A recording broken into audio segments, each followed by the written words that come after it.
My name is Jessica Berkley. On July 14, 2018, I was 8 years old, living in a small, dust-kicked town just outside of Mesa, Arizona. It was one of those days where the heat doesn't just sit on you, it pushes. It felt like the air had weight, like I was breathing through a thick, wet wool blanket. My mom was in the kitchen of our double-wide, the rhythmic thwack-thwack of her chopping onions for dinner providing the soundtrack to my afternoon. I remember sitting at the laminate kitchen table, tracing the wood grain pattern with my finger, feeling a strange, sharp pressure behind my eyes. It wasn't a headache, not exactly.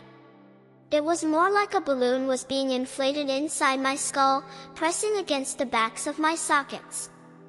I remember looking at the clock on the wall, the one shaped like an owl with the swinging pendulum tail. It was 5:12 p.m.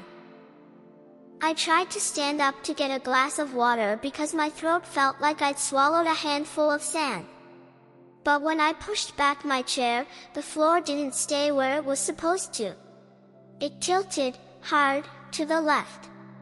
The linoleum, which was peeling at the corners, suddenly looked like it was a mile away.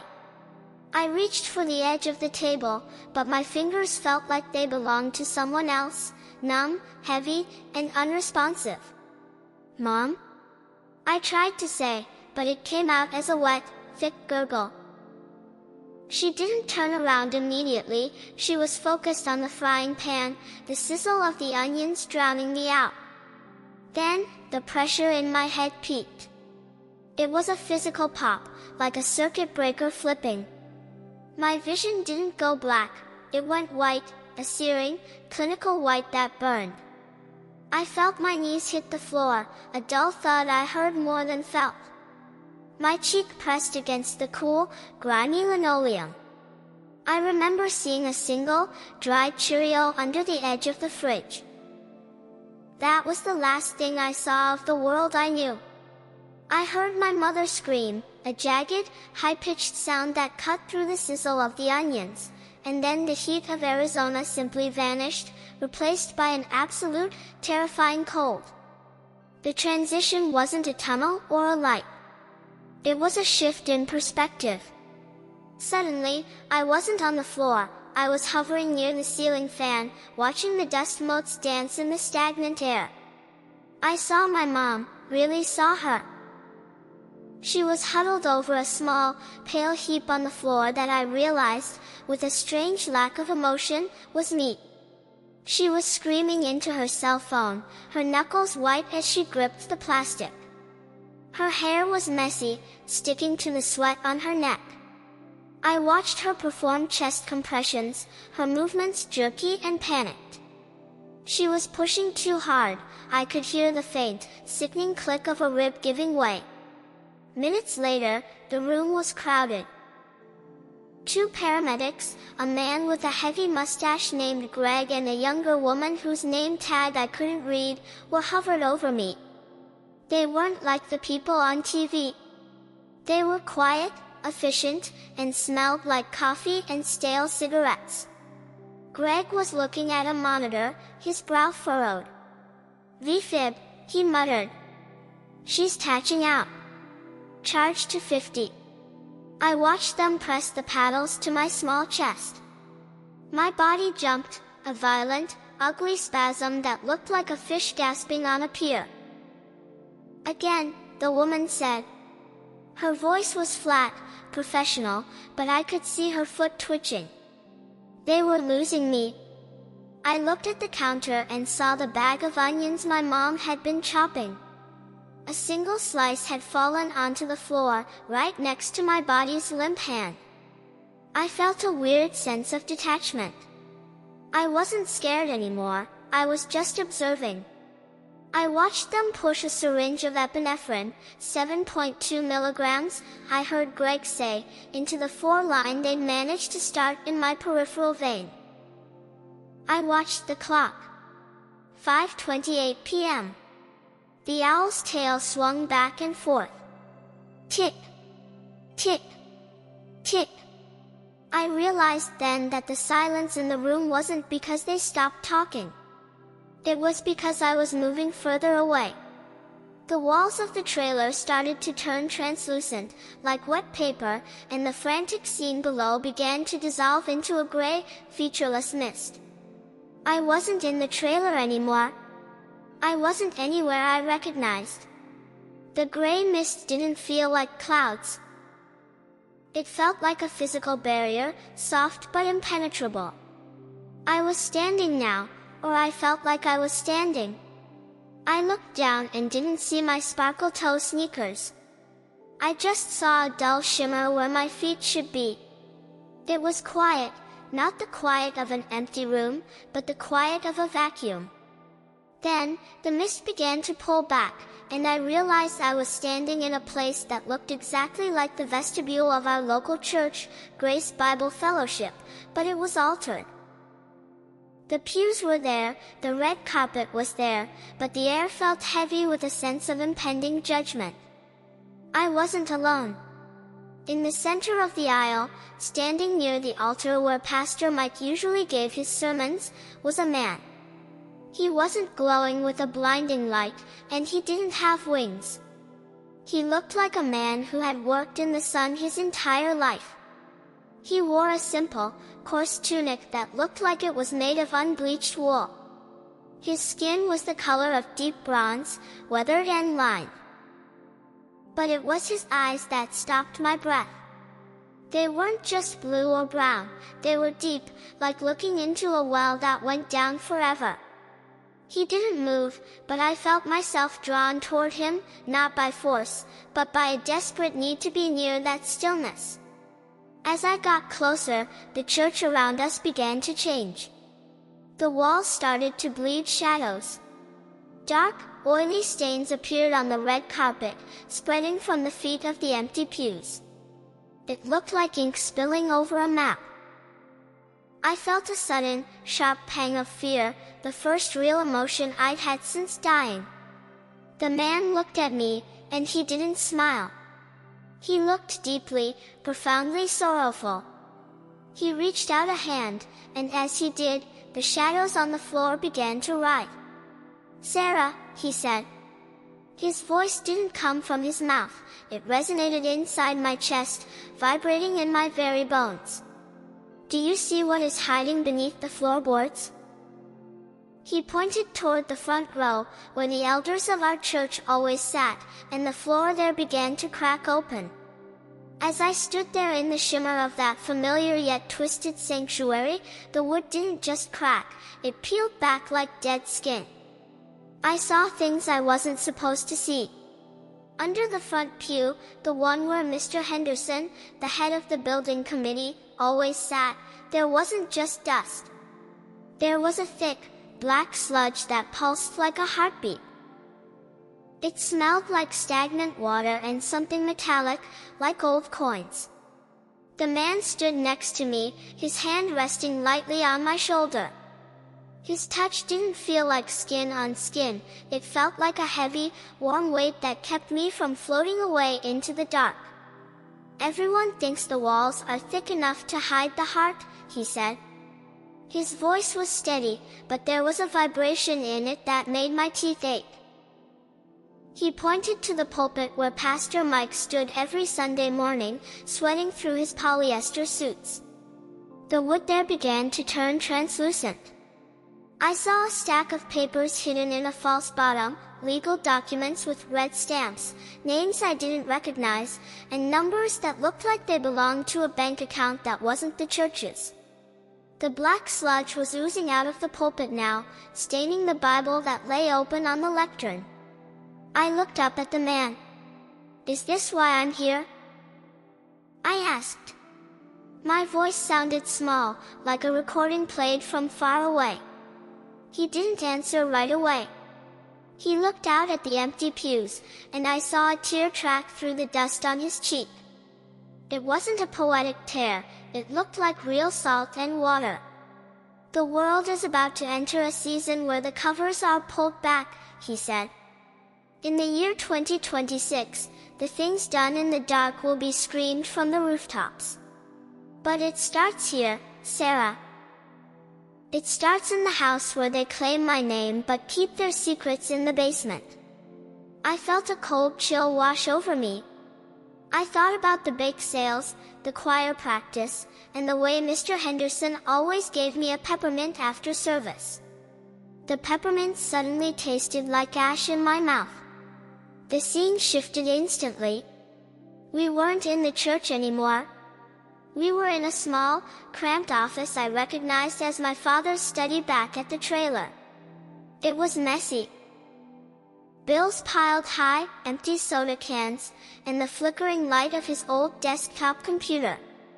My dad was sitting there, but he couldn't see us. He looked older, grayer, his face lined with a kind of exhaustion that made his skin look gray. He was staring at a screen, his hands trembling as he typed. I looked over his shoulder. It was a bank login screen. The balance read 42 cents. I felt a pit form in my stomach. I knew we were struggling, everyone in our town was, but I didn't know it was like this. My dad clicked a tab, and I saw a series of transfers to an account labeled Grace Relief Fund. Every 2 weeks, $60.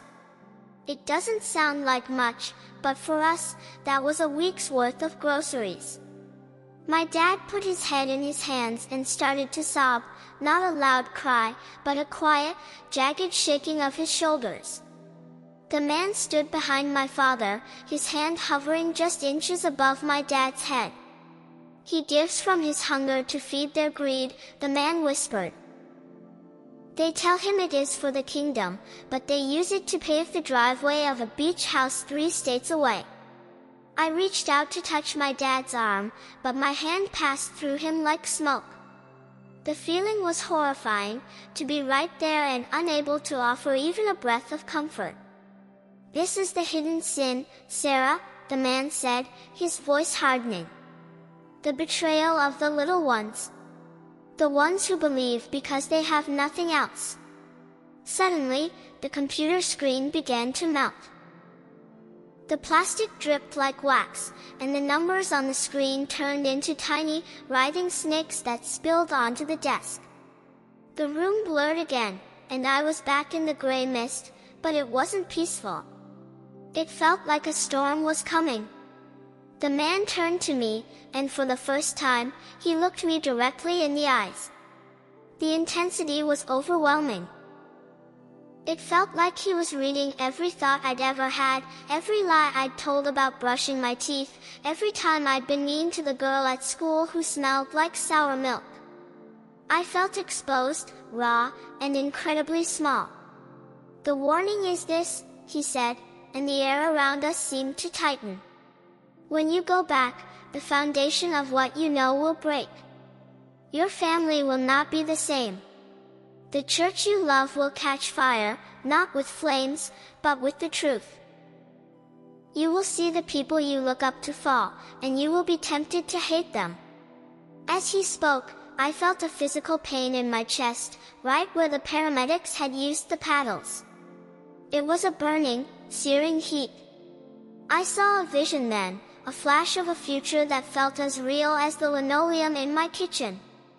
I saw my mom and dad standing in our driveway, their bags packed into the trunk of our beat-up sedan. They weren't talking. They wouldn't even look at each other. My mom was holding a legal envelope, and my dad was staring at the ground. I saw the church doors boarded up with plywood, spray-painted with words I didn't understand yet. The hidden sin isn't just the money, the man said. It's the silence that protects the predator. It's the hand that covers the mouth of the child. And in 2026, the silence ends. I wanted to scream, to tell him I was just a kid, that I didn't want to see this. But the mist began to swirl violently, pulling me back, down toward the heat of the Arizona desert. The gray mist didn't dissipate, it curdled. Suddenly, I wasn't just watching my father or the church elders, I was standing in the middle of our Sunday school classroom. The smell of crayons and damp basement air was overwhelming. But the walls weren't decorated with colorful cutouts of Noah's Arkansas. Instead, they were covered in moving shadows that looked like security camera footage. I saw Pastor Mike sitting in his private office with a man I didn't recognize, a man in a sharp, expensive suit who looked out of place in our dusty town. "The numbers have to match, Mike," the man in the suit said.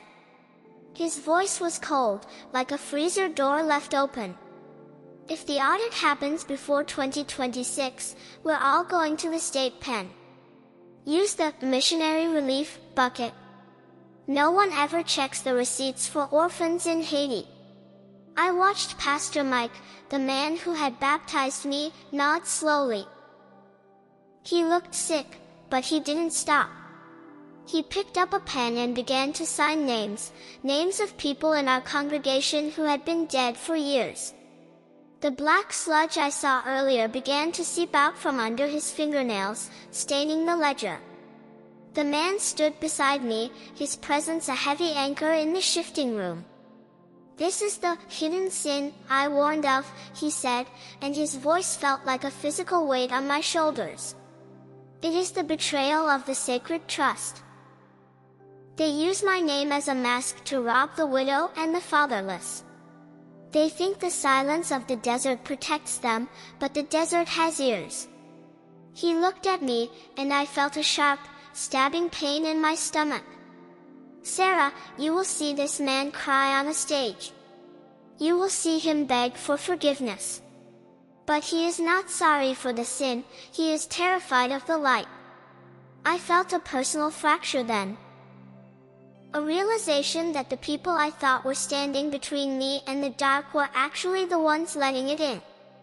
The classroom dissolved into a blurred streak of colors, and suddenly I was standing in my own living room. It was later, months or maybe a year after my collapse. I saw myself, older and thinner, sitting on the sofa. My mother was sitting across from me, her face a mask of controlled fury. She was holding a stack of printed emails. I could see the header of the church logo on the top of the page. "He knew," she whispered, her voice cracking. "Your father knew what they were doing with the building fund, and he stayed quiet because they promised him the deacon position." I watched my father enter the room. He didn't look like the hero who fixed my bike anymore. He looked small, his shoulders hunched as if he were trying to disappear into his own skin. "We needed the insurance, Martha," he snapped, but there was no strength in his voice. "If I spoke up, they'd have pulled our coverage. How was I supposed to pay for Sarah's heart specialist? Do you want her to die again?" The silence that followed was louder than any scream. I saw the bond between them snap, a literal, shimmering thread that turned black and crumbled into ash. The man moved closer to me, his hand pointing toward the wall where our family photos hung. One by one, the faces in the photos began to fade until they were just blank, white ovals. "The hidden sin creates a debt that the innocent are forced to pay," he told me. "This is why the title of your life story must change. You are being sent back not to comfort them, but to be the evidence they cannot ignore." By the year 2026, the institutions built on these lies will collapse under their own weight. Your father's silence is the brick, the pastor's greed is the mortar. When it falls, it will take everything you thought was safe. I felt a wave of nausea.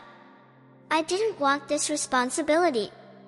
I was just a girl who liked sparkle toe sneakers. The environment shifted one last time before the descent. We were standing on a high, rocky outcrop overlooking the lights of Mesa. The wind was howling, carrying the scent of rain and ozone. The man turned to face me fully, and the air seemed to hum with an electric charge. "You asked why this happens," he said, answering the thought I hadn't even finished forming. "It happens because they have forgotten that I am not a statue in their buildings. I am the breath in the lungs they are suffocating with their lies. He stepped closer, and I saw the scars on his wrists, not neat, clinical marks, but jagged, angry tears in the flesh. The hidden sin is the belief that I do not see. In 2026, a great exposure will sweep through the land. It will begin in the pulpits and end in the banks. Those who use the poor to build their empires will find their gold turned to lead. The outcome is determined by one thing, the courage to speak the truth when it costs you everything. He reached out and touched my forehead. It felt like a bolt of lightning went through my spine. Why me? I managed to whisper. I'm just a kid.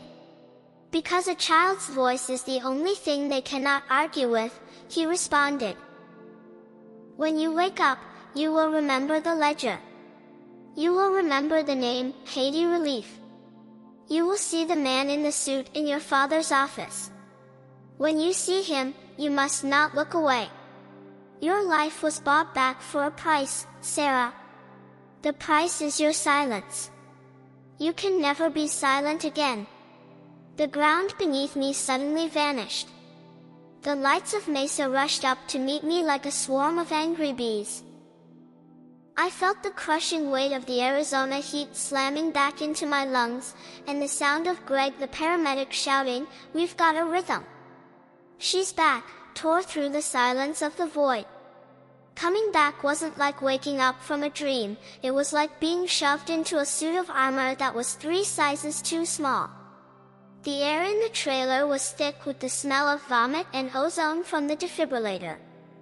My chest felt like it had been crushed by a semi-truck. I could hear the wet, ragged sound of my own breath, and it was the most terrifying noise I'd ever heard. Greg, the paramedic, was leaning over me, his face a mask of sweaty relief. "Easy, Sarah, easy," he whispered, his hand firm on my shoulder. "You're okay. You're back." I tried to look for my mom, but my neck wouldn't turn. My eyes drifted to the kitchen table. The onion was still there, turning brown in the heat. The clock, the owl with the swinging tail, read 5:44 p.m. I had been gone for 12 minutes. But those minutes felt like decades. As they lifted me onto the gurney, the metal rails clicking into place with a cold, industrial sound, I saw him. Standing in the corner of our narrow hallway was the man in the sharp, expensive suit from my vision. He wasn't a spirit, he was flesh and blood, leaning against the wood paneling with a cell phone pressed to his ear. He looked at me as they wheeled me past, and for a split second, his eyes narrowed. He didn't look worried about a dying child, he looked annoyed by the delay. "I don't care about the delay, Mike," he hissed into the phone, his voice a perfect match for the cold freezer door tone I'd heard in the void. "Just get the signatures moved to the Haiti file before the auditors flag the 2026 projections." My heart gave a violent, painful hitch against my bruised ribs. The paramedic looked down at his monitor, frowning at the spike in my heart rate. I wanted to scream, to tell them that the man in the hallway was the shadow I had seen, but my throat was raw and useless. I could only watch as he walked out our front door, stepping over my mother's discarded gardening shoes like they were trash. 3 days later, I was sitting in a sterile hospital bed at Phoenix Children's. The doctors called it a spontaneous cardiac event, likely triggered by an undiagnosed long QT syndrome and the extreme heat. They talked about beta blockers and implantables, but I wasn't listening to the medical jargon. I was watching my father. He was sitting in the vinyl chair by the window, staring at a small, leather-bound ledger in his lap. It was the same one I'd seen in the vision, the one Pastor Mike had been signing. "Dad?" I said, my voice a raspy ghost of itself. He looked up, and the guilt in his eyes was so heavy it made my own chest ache. He tried to smile, but it didn't reach his eyes. Hey, Peanut. You feeling better? I didn't answer his question. I looked at the ledger. Who is the man in the suit, Dad? The one who was at the house when the ambulance came. My father froze. His hand instinctively tightened.